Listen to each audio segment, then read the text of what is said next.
Olá a todos, sou Alírio Andrade, sou da Sociedade Espírita Guilherme Ribeiro, aqui em Vila Velha, e estamos aqui com mais essa oportunidade de desenvolver um estudo acerca da nossa tão querida doutrina espírita. Esperamos que a espiritualidade possa nos incluir e que todos nós que tivermos acesso a esse estudo possamos tirar proveito do que a gente trouxe para esse estudo, né? Hoje a gente vai falar do amor de Deus, esse amor que a gente não vê, a gente traz consigo desde as nossas raízes e que está sempre nos envolvendo a todo instante, né? E para a gente fazer um trabalho bem didático, eu gostaria de começar já falando da nossa primeira pergunta do Livro dos Espíritos. Que é Deus, né? Nessa pergunta que Kardec faz para a espiritualidade, é a pergunta primeira do Livro dos Espíritos. Ela traz para a gente: Deus é a inteligência suprema, causa primária de todas as coisas. Então, pessoal, para que a gente tenha esse entendimento de que não é quem é Deus, que é Deus. Deus, na verdade, é uma entidade suprema, capaz de criar todo esse equilíbrio com o qual a gente convive no universo. É importante a gente ressaltar que não estamos sozinhos nesse mundo, né? Somos vários mundos habitando o mesmo universo. Bem, dando continuidade a esse estudo, nós vamos pesquisar na Gênesis uma passagem que fala a respeito da criação. Se a gente tem a premissa de que Deus existe, a gente pode passar a entender um pouco melhor a respeito da criação. No slide seguinte, lá na Gênesis, a gente encontra a seguinte passagem: sendo Deus a causa primária de todas as coisas, o ponto de partida de tudo, a base sobre que repousa o edifício da criação, é o ponto que importa considerar antes de tudo. Constitui princípio elementar que se julga uma causa por seus efeitos, mesmo que não se veja a causa. Então, pessoal, se a gente acredita em Deus, se a gente confia em Deus, se a gente sabe que Deus existe, nós temos que partir para a questão da criação. Ou seja, ali na criação é onde repousa toda a questão do que existe no universo, do que está contido no universo acerca da nossa vida, o que está em torno de cada um de nós. E esse entorno, a gente entende que, por ser criação divina, como a gente não consegue ter acesso à entidade de Deus fisicamente, né, a gente entende o seguinte, que toda vez que tiver um efeito, tiver uma causa, vai haver um efeito, mesmo que a gente não veja de onde partiu essa causa. Então, se a gente pensa hoje assim, existe um relâmpago, a gente viu o relâmpago e sabe que ele aconteceu. Só que depois vem o trovão, e a gente não sabe de onde veio esse trovão. É um parâmetro que a gente utiliza só para entender a questão da causa e a questão do efeito. O trovão, o raio, o relâmpago e o trovão, causa e efeito. Então, a partir desse momento, a gente começa a entender um pouco mais sobre a questão da criação de Deus, de o que ele é capaz de nos trazer, o que ele é capaz de nos transformar. Outro princípio que a gente tem conosco, né, é o princípio elementar, que passou também a ser uma verdade. é o que todo efeito inteligente deve ter uma causa inteligente. Então, se a gente sabe que Deus é capaz de trazer para nós coisas inteligentes da sua criação, da sua perfeição, ele também é capaz, ele também é uma entidade suprema, ele é uma entidade inteligente. Deus não se mostra, ele se afirma através das suas obras. Então, para que a gente precisa ver a Deus fisicamente, que é uma coisa que talvez a gente nunca vai encontrar, sendo que as suas obras estão aí para demonstrar todo o seu poder, toda a sua criação, toda a sua inteligência, toda a sua capacidade de engenharia através de fluidos, através de movimentos inteligentes, através do equilíbrio cósmico, todo esse movimento que Deus nos traz ao longo dos nossos dias. E isso não é de agora, né? A nossa galáxia, ela é uma galáxia recente, ela é uma galáxia que foi criada há pouco tempo, ela é nova se comparada a outras grandes galáxias que se encontram no universo. Posto isso, a gente vai continuar ainda na Gênesis, que não é dado ao homem sondar a natureza íntima de Deus. Para compreendê-lo, nos falta ainda o sentido que só se adquire pela completa depuração do espírito.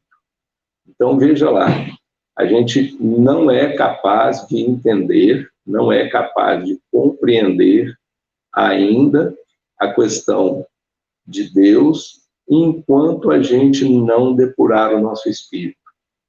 Cada vez mais que a gente consegue evoluir, cada vez mais que a gente consegue sublimar os ensinamentos do Cristo, cada vez mais que a gente consegue se aproximar da natureza como um coparticipante dessa criação de Deus para conosco, a gente vai entendendo e compreendendo a Deus de forma mais clara e mais tranquila.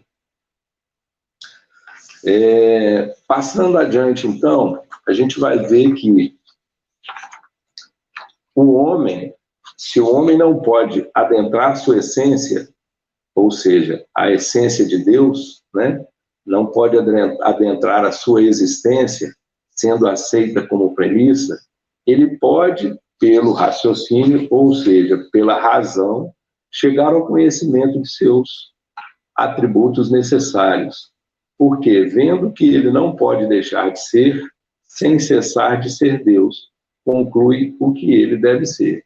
Então, Deus é a inteligência suprema, Deus é a capacidade maior, e a gente só vai aproximar dele à medida que a gente for evoluindo e utilizando do nosso raciocínio e da nossa capacidade racional para poder entender e conhecer os feitos que Deus nos proporciona.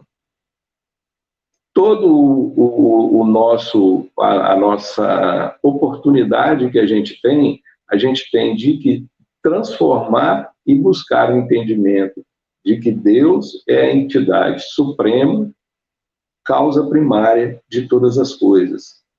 Nós só estamos aqui porque Deus nos oportunizou esse momento de estar aqui enquanto espíritos. E cada vez mais que a espiritualidade, que o espírito ele evolui, ele se aproxima da espiritualidade superior. Porque se assim não fosse, a gente não teria espíritos mais evoluídos e que estão próximos de Deus para auxiliá-lo no acompanhamento da espiritualidade inferior que ainda somos. Ok? Vamos então, continuando ainda na Gênesis, a gente vai entender quais são os atributos de Deus. Bem, vamos lá. Os atributos de Deus são suprema e soberana inteligência. Então, suprema e soberana inteligência, a gente sabe que não há nenhum espírito, nenhuma entidade que seja acima de Deus. Se assim houvesse, haveria conflito na criação, haveria conflito de ideias que trariam confrontos até nas doutrinas religiosas. E isso a gente não consegue identificar. Deus é inteligência suprema e soberana. Deus é eterno. Então, a eternidade, ela faz com que a presença de Deus possa ser sentida, porque a todo instante existe a transformação dos mundos através da criação. Essa criação, ela é eterna, ela não cessa, ela está sempre em transformação para que o universo possa se manter em equilíbrio. Ela é imutável e imaterial, ou seja, Deus é único, ele não muda, ele não tem uma, digamos assim, uma personalidade que possa variar de um momento para outro. Ela é imutável. Ela é imutável e é imaterial. Vejamos, então, assim, a imaterialidade, ela é essa realidade. A gente não vai ter esse encontro com Deus de forma material. A gente só vai ter esse encontro com Deus de forma ou de forma lúdica, ou de forma religiosa, ou de forma sutil, através das obras que Deus nos apresenta, e que nós vamos ter a todo tempo esse encontro com Ele. Deus é todo-poderoso, Ele é soberano, justo e bom. Justo. A justiça, ela é a certeza da bondade do Pai. E a gente vai poder ver isso um pouco mais à frente, a respeito dessa certeza, a respeito dessa justiça, de como Deus é justo e bom para com todos nós, para com tudo aquilo que Ele nos traz através da sua criação. E Ele é infinitamente perfeito e bom. Ele é único. Nós não temos a questão do politeísmo, como era levado antigamente através dos povos mais antigos. Deus é único, não existe Deus outros. A perfeição parte de um único Deus. E isso é a razão que nos traz quando nós falamos que se houvesse mais de um Deus, poderia haver conflitos de interesses, conflitos daqueles que poderiam deixar a todos nós sem um determinado caminho. E o único caminho que a gente tem é o caminho de Deus. Jesus já disse lá atrás, eu sou o caminho, a verdade e a vida, ninguém vai ao Pai se não for por mim. A gente vai ver isso um pouquinho mais à frente agora. Ok? Continuando.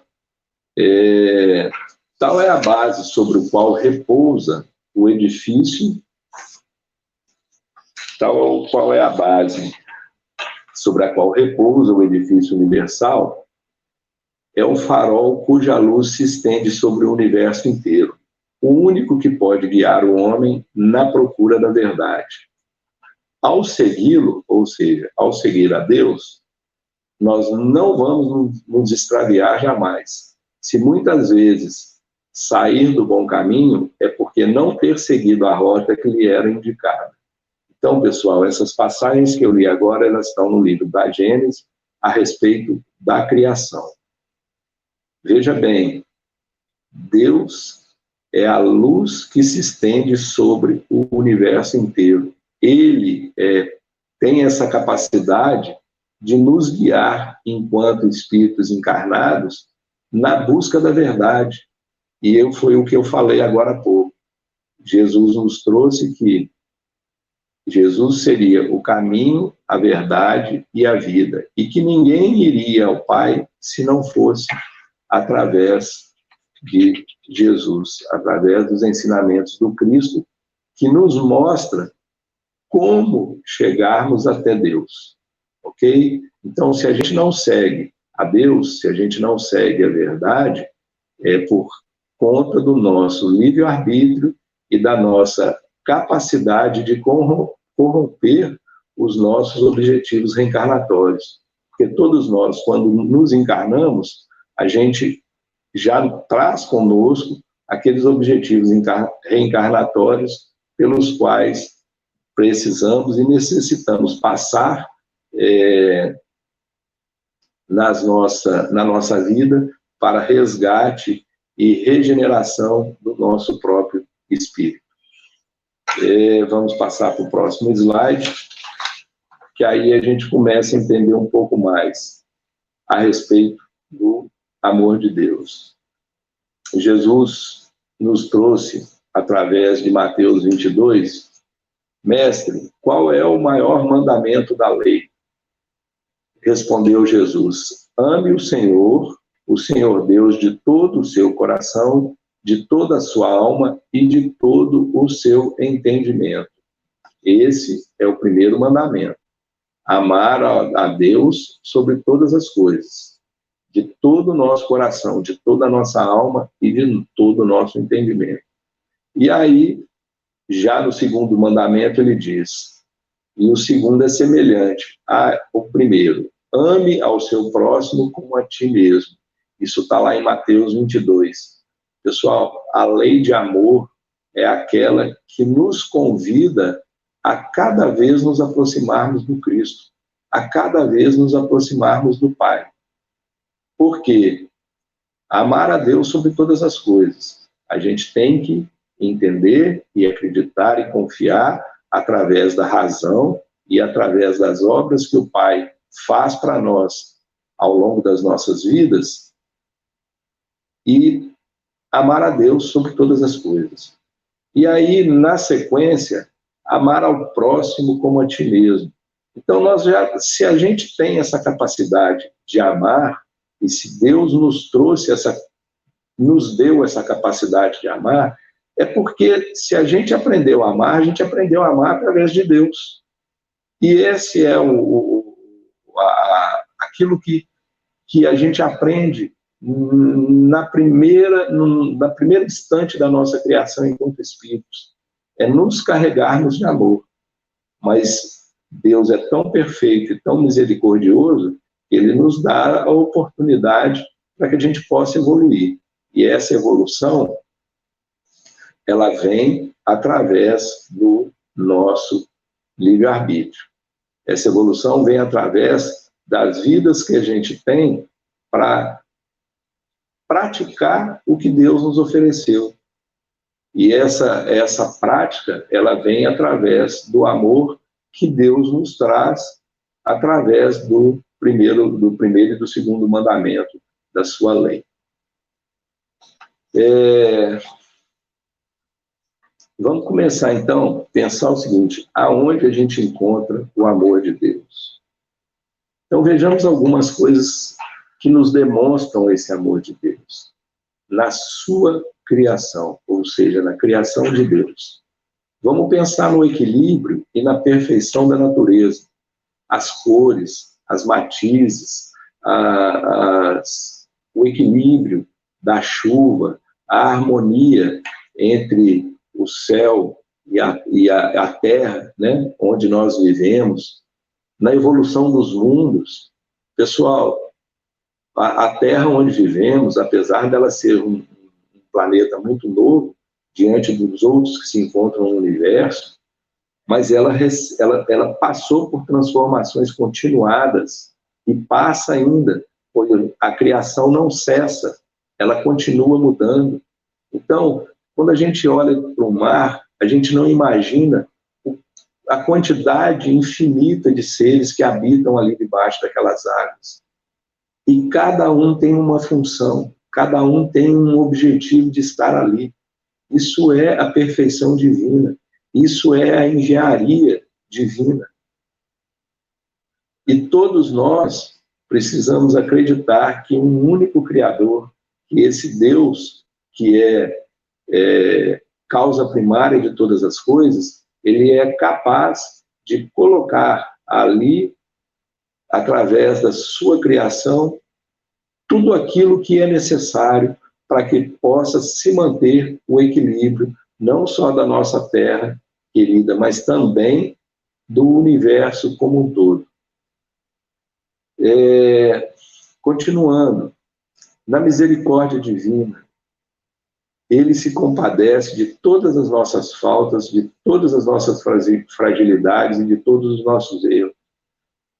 A gente para pensar, será que Deus, através da sua misericórdia divina, ele não traz para nós uma quantidade de amor insuperável quando ele nos oportuniza cada vez mais que a gente possa se resgatar, cada vez mais para que a gente possa se regenerar, para que a gente possa se evoluir e estarmos cada vez mais próximos do Pai. Então, a misericórdia divina, ela nos traz a certeza do amor de Deus, porque ele é caridoso e bondoso. Deus não é aquele Deus de chicote, Deus não é aquele Deus que carrega as questões do castigo. As coisas não passam por aí, as coisas são através do amor e da amorosidade que Deus tem para conosco, que somos filhos de Deus. Bem, vamos continuar então. Alguma outra questão a respeito do amor de Deus? A gente vai ver agora a respeito da reencarnação. O que é reencarnação? É sinônimo de oportunidade, é sinônimo do uso do nosso livre-arbítrio, é sinônimo de crescimento espiritual. Está escrito lá no Evangelho: nenhuma das ovelhas que o Pai me confiou se perderá. Então, veja só a amorosidade do Pai para conosco. Nenhuma das ovelhas que o Pai me confiou se perderá. Isso significa que todos nós vamos ter as oportunidades necessárias para nos libertar das nossas imperfeições.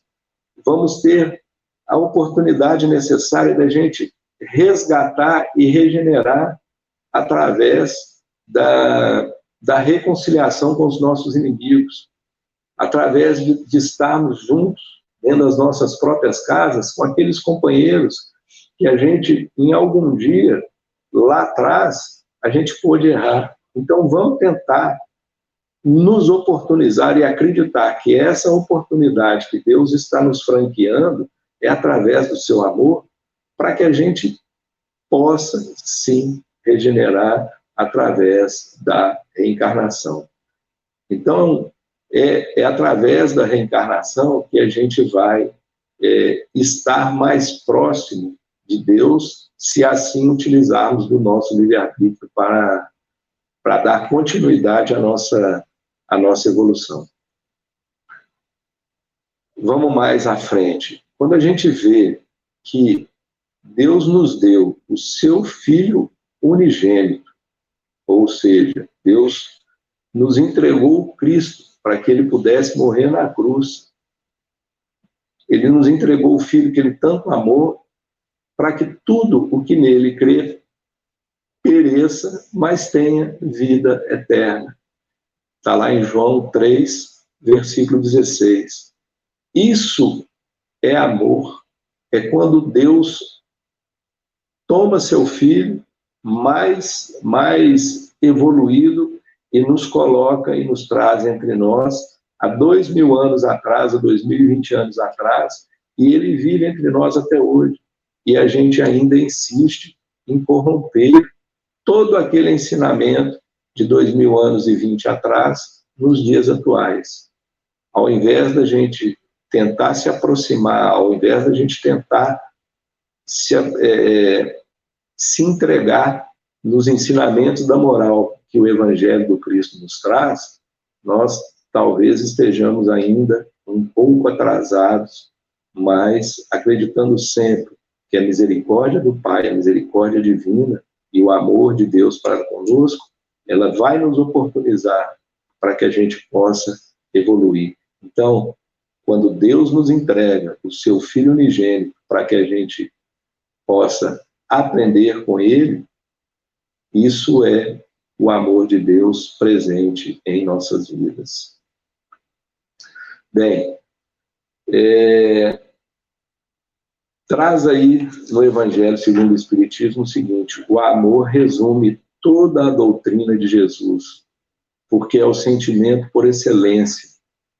Então, ó, o amor resume toda a doutrina de Jesus, porque esse é um sentimento puro, esse é um sentimento de excelência. E os sentimentos são instintos elevados à altura do progresso de cada um de nós. Então, dependendo de onde estivermos, esse sentimento de amor, ele vai ser um pouco ou muito, dependendo da forma como a gente percebe. É a sutileza, é a suavidade, é a racionalidade com que a gente vai poder expressar o nosso sentimento através do amor. No nosso ponto de partida, o homem só tem instintos. Então, se a gente está no início da nossa caminhada evolutiva, a gente só vai ter instinto. Apesar desse amor estar dentro de nós, mas a gente não é capaz de poder ter esse entendimento na sua maior pureza. E aí, um pouquinho mais avançado, mas ainda assim corrompido, a gente só tem sensações. Sensações de que o amor existe e de que ele está franqueado para nós. E aí, quando a gente encaminha e quando a gente evolui um pouco mais, esse amor é purificado e ele tem sentimentos. E o amor é o requinte desses sentimentos, como foi dito no início ali dessa passagem do Evangelho segundo o Espiritismo.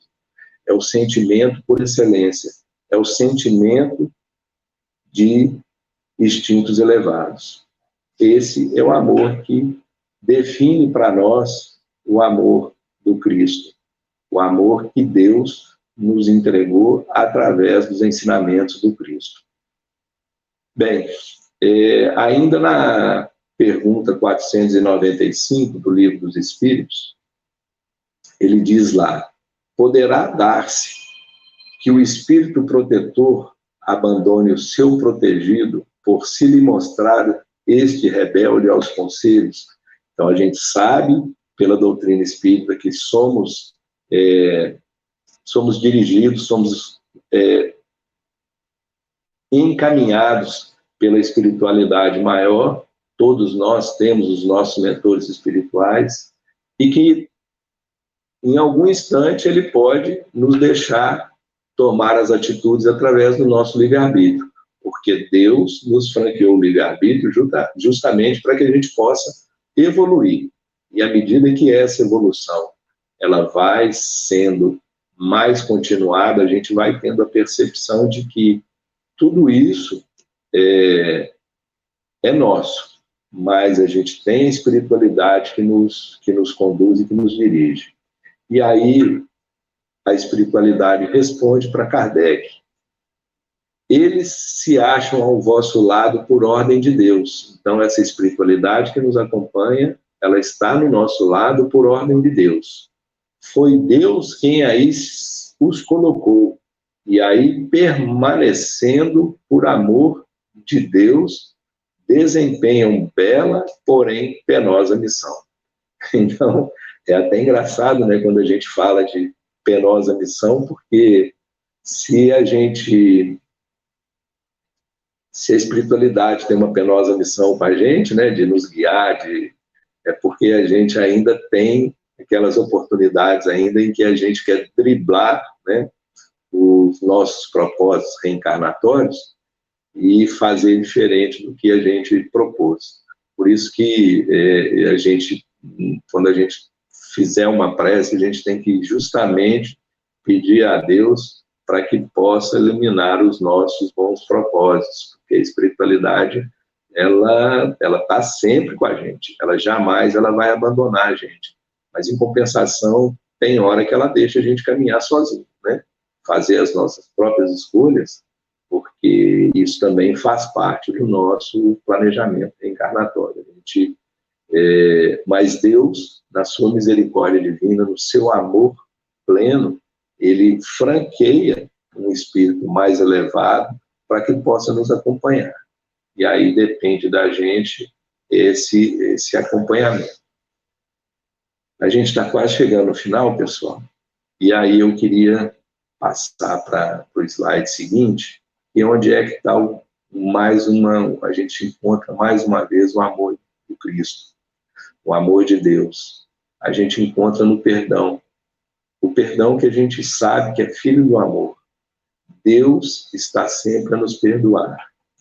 E se a gente for lá naquela prece que Jesus nos ensinou, né, aquele famoso Pai Nosso, a gente, quando está fazendo a prece, a gente diz o seguinte: perdoai as nossas faltas, Senhor, assim como nós devemos perdoar a quem nos tem ofendido. Perdão é a maior forma de sentir o amor de Deus para conosco.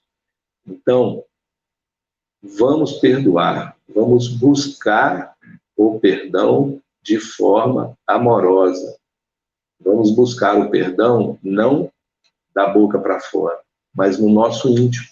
Perdoar a nós mesmos já é uma grande evolução.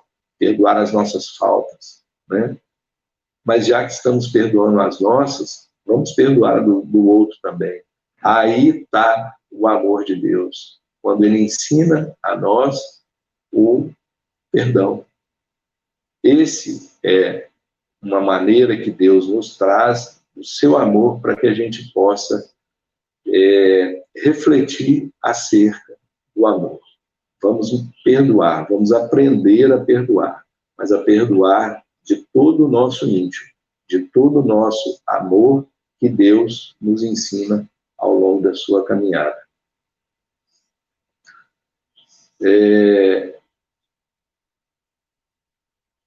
A gente vai fazer uma reflexão agora, né? Quando a gente fala do amor de Deus.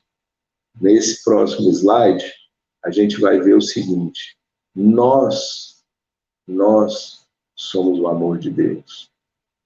Nós somos uma criação divina e Ele é capaz de criar os espíritos, de colocar a semente do amor em cada um de nós, na nossa criação. Por isso, pessoal, vamos investir alguns segundos diante do espelho, vamos olhar bem no fundo dos nossos olhos e vamos ver quanto amor investido tem em nós. Quando eu falo isso, eu falo de coração porque é uma sensação muito, muito boa a gente saber que somos filhos de Deus. Saber que nós somos filhos dessa criação. Então, sejamos gratos à nossa perfeição, ao nosso corpo e ao nosso espírito. Às vezes a gente sabe que companheiros nascem com o corpo físico mutilado, mas ali também está a perfeição. Porque Deus, em sua infinita misericórdia, Ele não vai dar ao filho nada que ele não seja merecedor. Então, às vezes, se a gente nasce com alguma sequela, se a gente nasce com alguma dificuldade, é para o nosso aprendizado, é para o nosso crescimento, é para a nossa evolução. Então, essa beleza não é a beleza física do corpo, mas é a beleza necessária para o nosso momento reencarnatório. Então, tentemos nos conhecer um pouco mais, vamos nos tocar, agradecer em instantes em que carregamos dentro de nós essa luz que Deus nos colocou e nos permitiu para que a gente pudesse irradiar essa luz e iluminar por onde a gente pudesse passar. Essa luz precisa ser acesa e só depende de nós para que acendamos essa luz. É através do amor que reside dentro de nós é que essa luz vai ser acesa. Só depende de nós esse aprendizado de como poder divulgar esse amor e deixar que essa luz possa se iluminar dentro de cada um de nós. Nós somos filhos de Deus, constituído de puro amor. Então, vamos agradecer sempre essa oportunidade que Deus nos franqueou, desse amor, e vamos sentir o amor de Deus em todos os instantes da nossa vida. A gente vai perceber que cada vez mais que isso tiver imbuído dentro de cada um de nós, nós vamos conseguir ter uma vida mais leve, ter uma vida mais sutil, através de tudo aquilo que Deus é capaz de nos oferecer. Mas não esqueçamos jamais que nós somos a perfeição e o amor de Deus, que nos foi franqueado, né? Que nos foi franqueado para que a gente pudesse crescer e evoluir cada vez mais. Eu agradeço a todos pela oportunidade e espero ter colaborado para que algum de nós, né, ou todos nós que tivemos a oportunidade de estudo, desse estudo, que a gente possa, através do amor de Deus e da sua amorosidade, sermos cada dia melhor na busca da nossa luz plana. Que a paz de Deus esteja com todos nós. Muito obrigado.